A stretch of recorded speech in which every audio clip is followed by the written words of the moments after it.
स्य कृतौ वन्दे भगवन्तौ पुनः पुनः।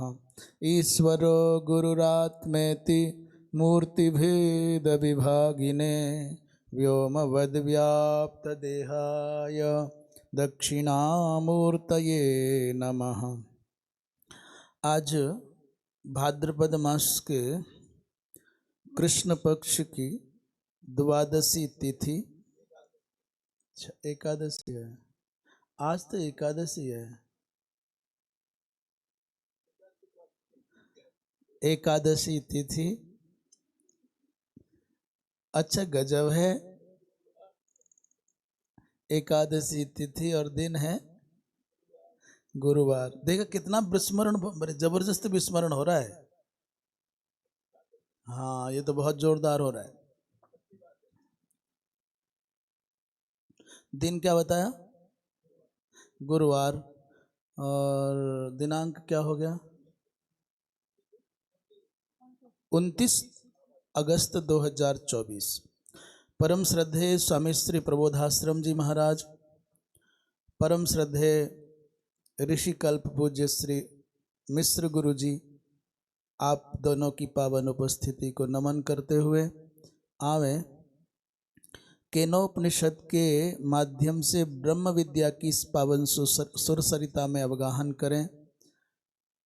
चूँकि आपने केनोपनिषद के द्वितीय खंड के प्रथम मंत्र पर अब तक के विचार श्रवण किया कि शिष्य के हृदय में गुरुदेव ने बारंबार पिछले प्रथम खंड के अंतिम मंत्रों में ये कहा कि तदेव ब्रह्मत्वं विद्धि नेदम यदिदम उपासते।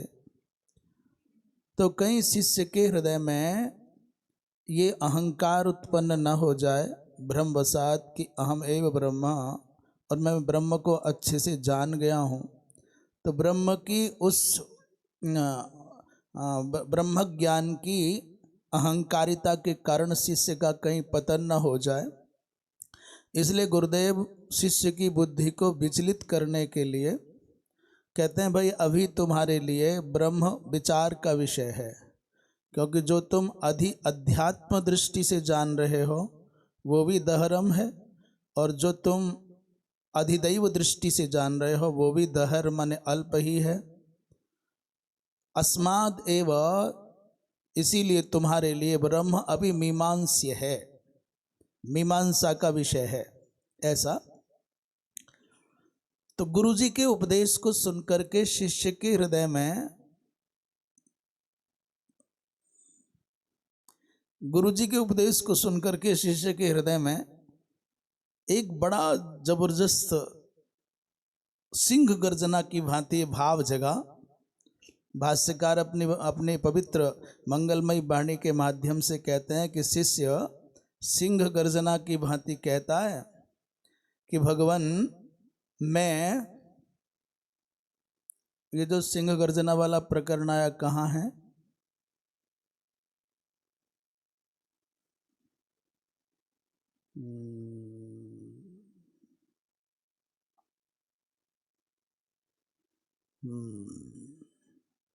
चलो जहाँ भी होगा।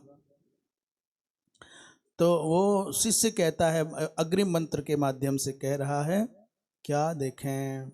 मंत्र देखें।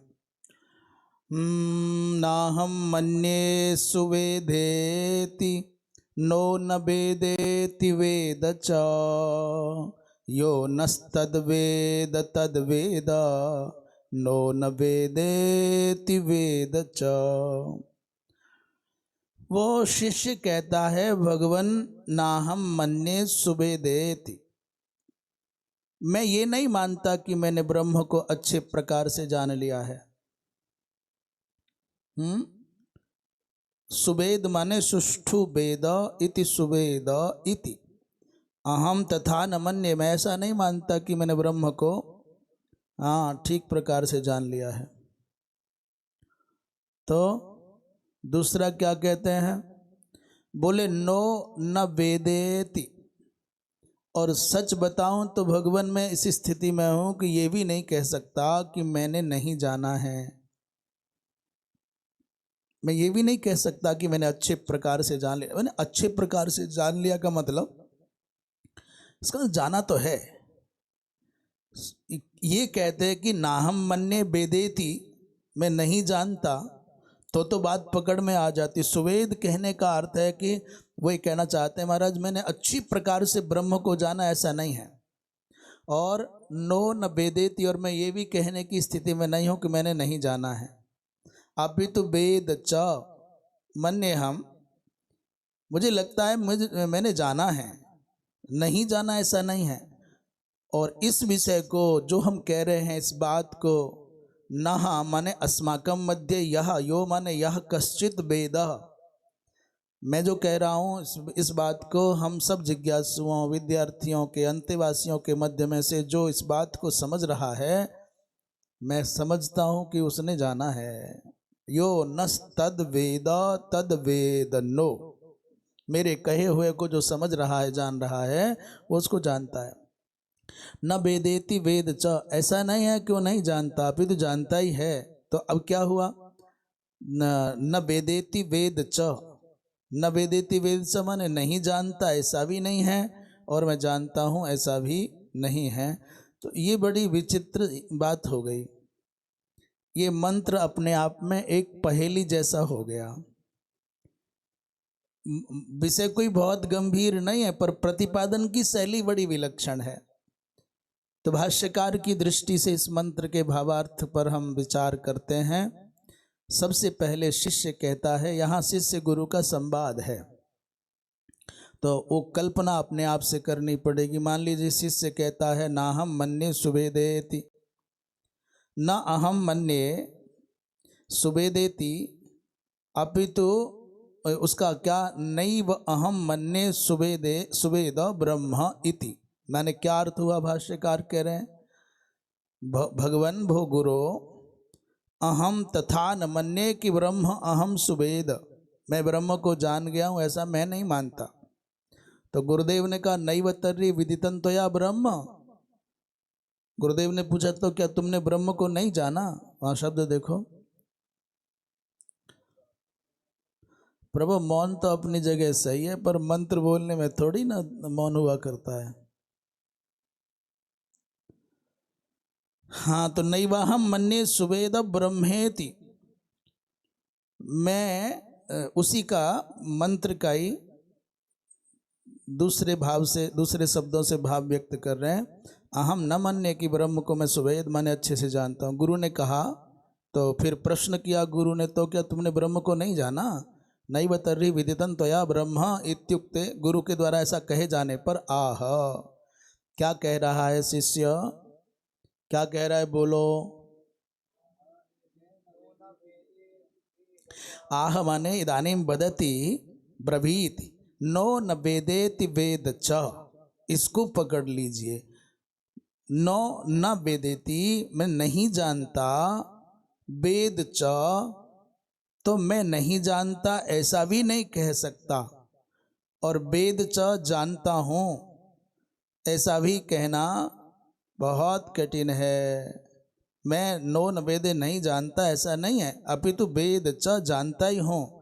और वेद चेति च शब्दात न वेद च, भाष्यकार ने अपनी ओर से एक बात कही, वेद च जो मंत्र में इतना अंश आ गया है उसका अर्थ क्या लगाना है? बोले उसका अर्थ लगाना है वेद चेति च शब्दात। इस वेद च इस शब्द से क्या लगाना है?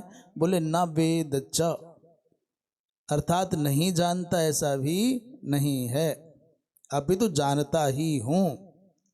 गुरु ने फिर प्रश्न किया, भैया ये क्या कर रहे हो, जानता हूं और नहीं जानता, ये विप्रतिषिद्धम माने ये विपरीत भाव।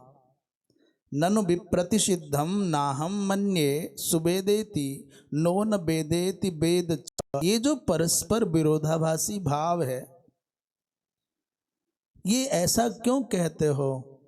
ये तो परस्पर आपस में विरोधी भाव हो गया। क्या? ना हम मन्ये सुवेदेति नो न वेदेति वेद च, यदि न मन्य से सुवेदेति तो कथम मन्य से वेद च। यदि तुम ये माने बैठे हो कि मैं नहीं जानता उस ब्रह्म को, तो फिर क्यों मान रहे हो कि मैं जानता हूँ? एक तरफ कहते हो कि मैं नहीं जानता, दूसरी ओर कहते हो मैं जानता हूं, क्या कहना चाहते हो? पहले इतना सब समझ में आया कि नहीं आया? गुरुदेव ने शिष्य से कहा, ये क्या उठापटक करते हो? परस्पर विरोधाभासी भाव व्यक्त क्यों करते हो कि मैं सुवेद माने ना, हम सुवेद नहीं जानता, फिर कहते हो वेद माने जानता हूं। अथ मन्यसे वेद एव इति, यदि तुम मानते हो कि तुम जानते हो, यदि मन्य से वेदै वेति तो कथम न मन्य से सुवेदे, तो फिर क्यों नहीं कह देते कि हाँ जी मैं जानता हूं ठीक से? यदि आप अथ मन्य से वेदै वेति, यदि आपको लगता है कि मैं जानता ही हूं, तो क्यों नहीं स्वीकार करते कि हाँ मैं ठीक से जानता हूं? एकम वस्तु येन ज्ञायते तेनैव तदेव वस्तु न सुविज्ञायते इति विप्रतिषिद्धम संशय विपर्ययौ वर्जयित्वा। अभी संशय विपर्य को एक बार रोक दें। क्या कह रहे हैं पूज्य गुरुदेव? बोले एक वस्तु जिसके द्वारा जानी गई, जानी जाए, ये न ज्ञायते जिसके द्वारा जानी जाती है एक ही वस्तु, वही फिर कह दे कि तेनैव तदेव वस्तु न सुविज्ञायते, उसी के द्वारा वो वस्तु नहीं जानी जा रही है, ये कैसे कहा जा सकता है? ये तो दो स्थानों पर ऐसा हो सकता है। कहाँ? बोले संशय और विपर्य की अवस्था में। मैं जानता हूं और नहीं जानता, ये जो बातें दोनों हैं, ये तो कहाँ फिट बैठेंगी, कहाँ ये घटित होंगी? एक तो संशयावस्था में और एक विपर्यावस्था में। पहले आपके संज्ञान में आया होगा संशय क्या है, विपर्य क्या है? कोई महानुभाव बता सकते हैं संशय क्या और विपर्य क्या है?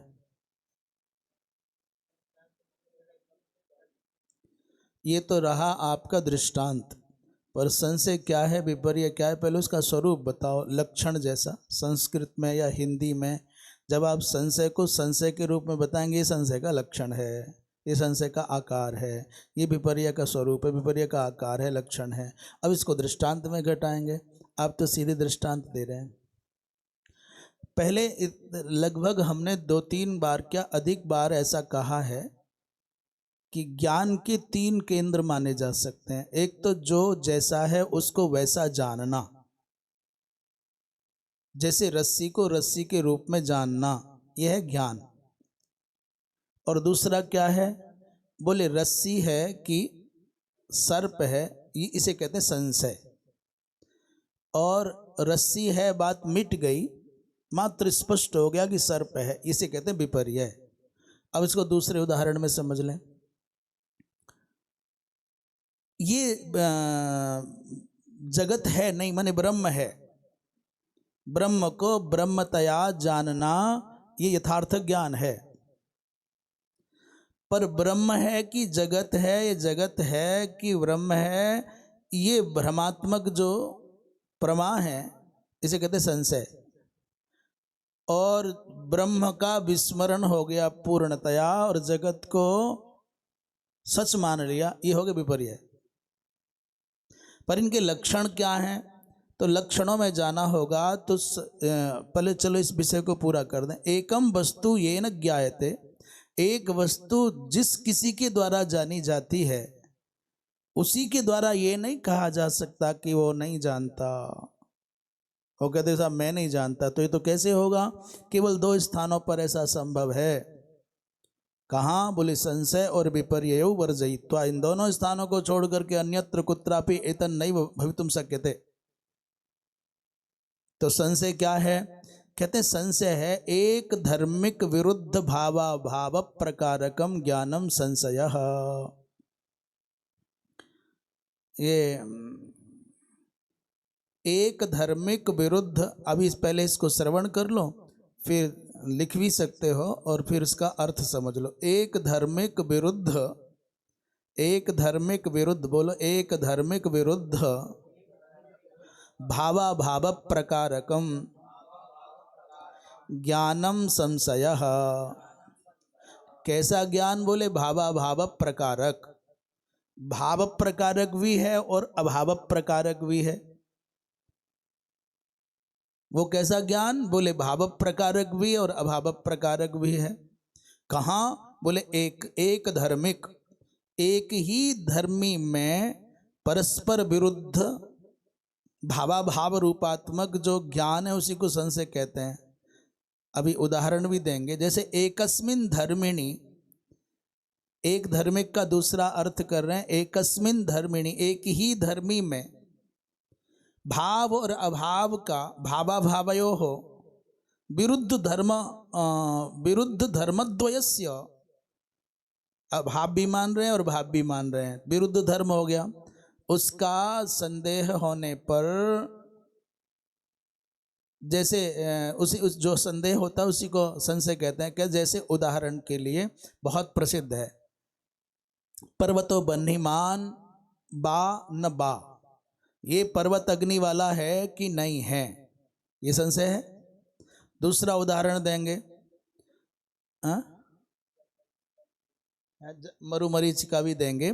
और भी सरल उदाहरण ये है कि रात्रि में हल्की हल्की चंद्रिका छिटक रही है, चांदनी रात है, और आप कहीं चले जा रहे हैं अपने खेत में अथवा मार्ग पर जंगल में, अचानक आपको कोई खूंटा दिखाई देता है, स्थाणु खूंटा दिखाई देता है, परंतु उस खूंटे पर कोई वस्त्र अटका हुआ है अथवा घास का कोई तृण अटका है, दूर से देखने पर लग रहा है हाथ वात या कपड़े अपड़े फहरा रहे हैं, तो आपको संशय हो जाएगा स्थाणु रयम्बा पुरुषोबा, ये स्थाणु है कि पुरुष है, ये है संशय।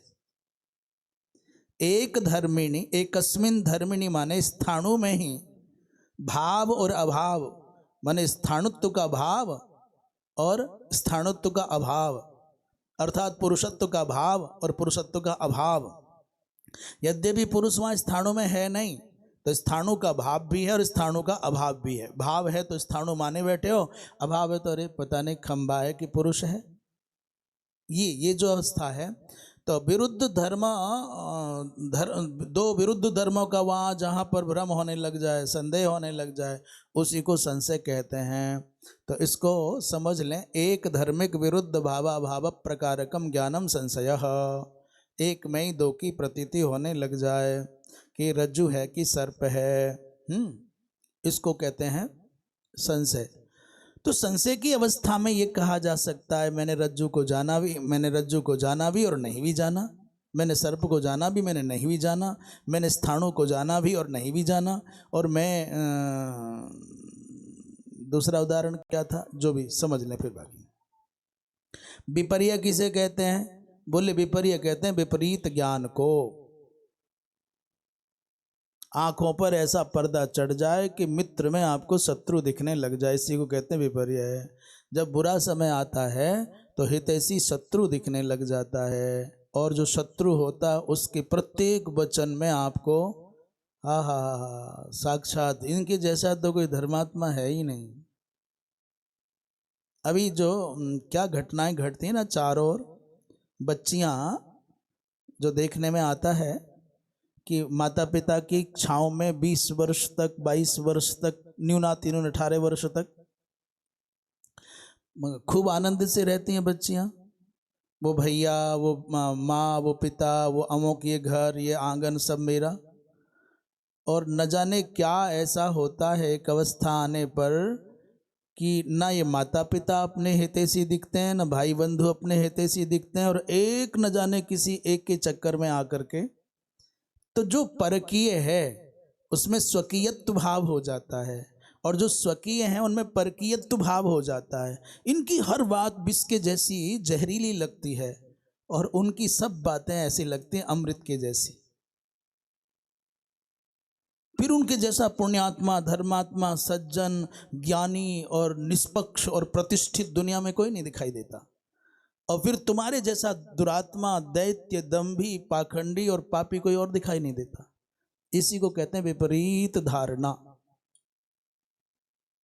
ये हमने थोड़ा लौकिक उदाहरण दे दिया, व्यवहारिक सामाजिक उदाहरण दे दिया। जब व्यक्ति का समय बुरा आता है तब वो सही में गलत और गलत में सही देखने का अभ्यासी होने लग जाता है। इसलिए रामचरितमानस के एक चौपाई, जाको प्रभु दारुण दुख देही और ताकि मति, कुछ नहीं करते, डंडा लेकर के नहीं मारते, विचारधारा को विपरीत हो जाती है विचारधारा। हाँ, तो क्या था कि संशय विपर्य वर्जयित्वा न च ब्रह्म संशयी तत्वेन ज्ञेयम विपरीतत्वेन वेति नियंत्रण शक्यम। और सुनो भैया, ये जो ब्रह्म है ना, ये संशय रूप से और विपरीत रूप से जानने का विषय नहीं है। इसको संशय की दृष्टि से नहीं जाना जा सकता है, संशय के माध्यम से नहीं जाना जा सकता है। कोई संशय युक्त हो और विपरीत रूप से उसे जानना चाहे तो कभी संभव नहीं है। नियंतुम न सक्यम संशय विपर्ययौ ही। ये तो संशय और विपर्य क्या है? बोले ये तो सर्वत्र अनर्थकरत्वे नैव प्रसिद्धौ। संशय और विपर्य तो सर्वथा अनर्थकारक ही प्रसिद्ध है संसार में। एक का माने विपरीतार्थ का तो पदे पदे सबको बोध हो ही जाता है। जरा सर्प को माला मान करके गले में डाल के देख लो, अपने आप वो ज्ञान करा देगा कि भाई साहब माला है कि। अग्नि को शीतल मान करके छू के देख लो, बता देगा कि हम क्या हैं। और बिजली के नंगे तार को छू के देख लो, पता चल जाएगा कि हम क्या हैं। तो विपरीत का तो दुष्परिणाम सद्य पता चल ही जाता है। संशय वाला खेल थोड़ा सा ज़्यादा खतरनाक है। ये पता भी चलने नहीं देता है, जब तक लुट ना जाए ना, पूरी तरह से कट ना जाए, मिट ना जाए, तब तक भरोसा नहीं। बोले संशय के लिए भगवान कृष्ण की वाणी का विश्वास कर लीजिए। संशयात्मा विनश्यति, नष्ट होना है। इसलिए दोनों की अनर्थकारिता का विवेचन कर रहे हैं। एवं आचार्येण विचाल्यमानोपि, अच्छा, एवं आचार्येण विचाल्यमानोपि शिष्यो न विचचाल। आचार्य के द्वारा विचलित किए जाने पर भी शिष्य विचलित नहीं हुआ। क्यों? बोले गुरुदेव ने कहा था, अन्य देव तद विदितात अथो अविदितात अधि। ये आचार्य ने जो कहा, आगम संप्रदाय बलात् उपपत्ति अनुभव बलाच्च जगर्ज च ब्रह्म विद्यायाम दृढ़ निश्चयतांग दर्शयन्नात्मनः। हम जो वहाँ कह रहे थे ना कि उस शिष्य सिंह गर्जना के साथ में ऐसा बोला, ये बस विषय यहाँ आ रहा है, हम पीछे खोज रहे थे। आचार्य के द्वारा शिष्य को विचलित किया जा रहा है, तदपि शिष्य विचलित नहीं हुआ। क्यों? उसने एक परंपरागत ज्ञान का आलंबन लिया हुआ है। गुरुदेव ने कहा था ब्रह्म क्या है? बोले अन्यत एव तद विदितात अथ अविदितात अधि। वो विदित और अविदित दोनों से परे की सत्ता का नाम ब्रह्म है। जो विदित का विषय बन गया, जो ज्ञान का विषय बन गया, जो जानने का विषय बन गया, जिसके बारे में यह है कि मैं जान लूँगा, मैंने जान लिया, मैं जानता हूँ, वो ब्रह्म नहीं है। और कोई कहे कि मैं सर्वथा नहीं जानता, तो तुम्हारा अस्तित्व ही ब्रह्म है। यद्यपि विदित और अविदित शब्द से यहाँ कार्य कारण संघात है। विदित माने कार्य ब्रह्म और अविदित माने कारण ब्रह्म, ये है। यद्यपि तो विचलित नहीं हुए। क्यों? उनको गुरुदेव के द्वारा एक ज्ञान प्राप्त था परंपरागत। क्या? अन्य देव विदितात और अविदितात च इति आचार्योक्त, माने आचार्य के द्वारा कहा गया जो आगम, मैंने आगम का तात्पर्य शास्त्रोक्त वचन, और वो भी कैसा? बोले संप्रदाय। मेरे गुरु ने मुझको सुनाया है तो गुरुजी का वचन नहीं है, उनके गुरुजी ने मेरे गुरुजी को, अर्थात गुरु परंपरा से संप्रदाय बल से प्राप्त जो ज्ञान था, ये आलंबन था, ये शक्ति थी। और उपपत्ति माने उस व्यक्ति ने ज्ञान की धारा का सुनिश्चय भी किया और साथ में कुछ अनुभव भी किया। तीन प्रकार से कह रहे हैं। गुरु के द्वारा प्राप्त होने से संप्रदाय बल प्राप्त है, आगम है, शास्त्र बल प्राप्त है, संप्रदाय बल प्राप्त है। उपपत्ति के द्वारा उपपत्ति का आश्रय लिया और अपने अनुभव के बल पर क्या कह रहा है? जगर जो उसने गर्जना की गुरुदेव ब्रह्म विद्यायाम दृढ़ निश्चयताम दर्शयन्नात्मनः, अपने ब्रह्म विद्या में दृढ़ निश्चयता को दिखाते हुए उसने गर्जना के साथ में कहा, हाँ मैं जानता भी हूं और नहीं भी जानता। कथमित्युच्यते, शिष्य ने कहा भगवान यो यह कश्चित न अस्माकं, अगली दूसरे मंत्र के दूसरी पंक्ति के बारे में कह रहे हैं, यो नस तद वेद नो। कथमित्युच्यते बोले यो यह, यो माने यह, कश्चित न माने अस्माकं मध्ये, अर्थात सब ब्रह्मचारिणाम मध्ये, हम सभी अंतेवासियों के मध्य में, अस्माकं ब्रह्मचारिणाम मध्ये तन मदुक्तम, तत् माने मदुक्तम, मेरे द्वारा कहे गए, वचनम माने वचनों को, तत्वता माने वास्तव में यथार्थतया, वेद माने जानता है, स तद ब्रह्म वेद, वही ब्रह्म को जान सकता है या ब्रह्म को जान रहा है।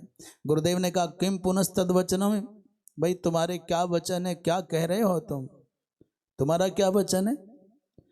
तो आह इति अत आह नो न वेदेति वेद च, हमने ऐसा कहा था ना गुरुदेव, नो न वेदेति वेद च, इन हमारे वचनों के रहस्य को जो वास्तव में जान गया वही ब्रह्म को जान गया। यदेव अन्य देव तद विदितात् अथो अविदितात् अधि, वो विदित से और अविदित से पृथक है, ये हमारे कहने का आशय था। इत्युक्तम तदेव वस्तु अनुमान अनुभवाभ्याम संयोज्य निश्चितम वाक्यांतरेण नो न वेदेति वेद च इत्यवोचत् आचार्य बुद्धि संवादार्थं मंद बुद्धि ग्रहण व्यपोहार्थं च।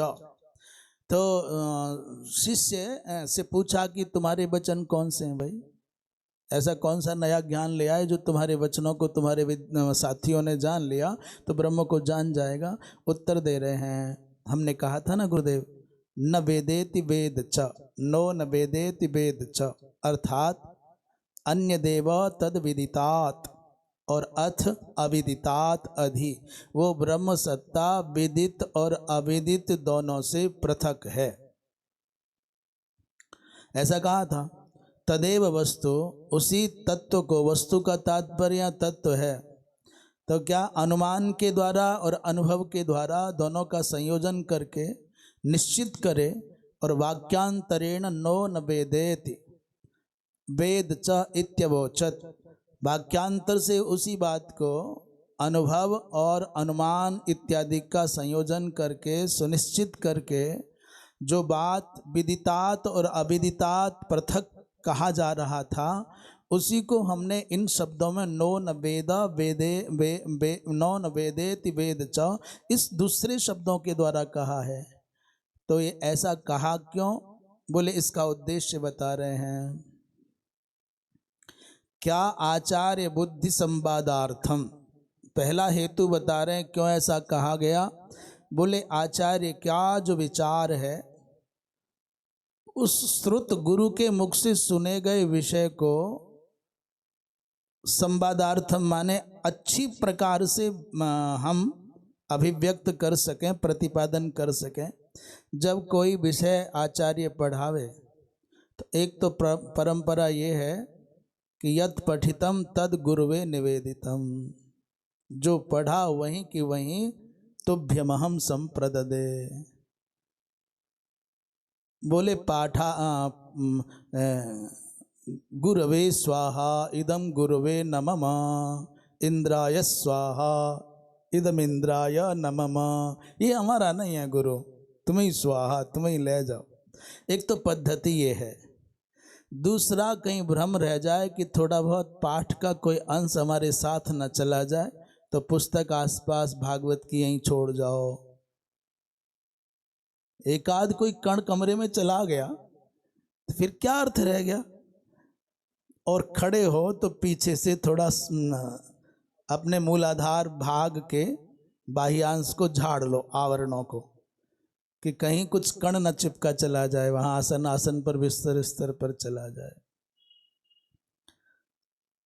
और फिर भी कोई बात रह जाए तो पुस्तक को इस भाव से रख दो जैसे भगवान की मूर्ति को भोग लगा के धर देते हैं, अब 24 घंटे बाद ही नंबर आएगा, देखना ही नहीं है। तो ये जो 3 परंपराओं का पालन करने वाले सत शिष्य हैं, उनको नमस्कार नमस्कार नमस्कार।